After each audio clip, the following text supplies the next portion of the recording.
Mabuti na ang kondisyon ng pasyente. Kailangan niya na lang ngayon sapat na pahinga. Siguraduhin niyo yung Dextrose niya kapag naubos, mapalitan kagad.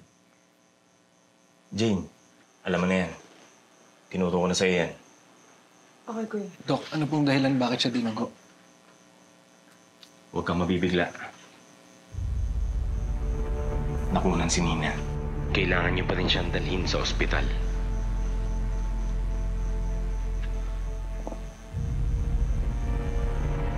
Tutuloy na ako. Maraming salamat, Dok. Mag-iingat ka. Mag-ingat din kayo. Lalo ka na.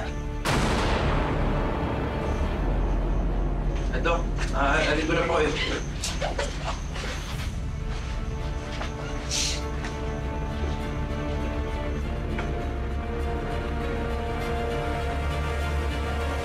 Kasalanan to ni Atty. Aguirre.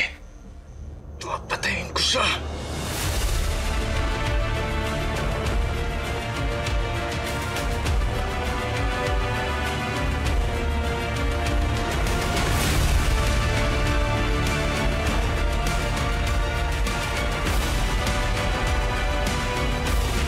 J. Caparas, lumuhod ka sa lupa.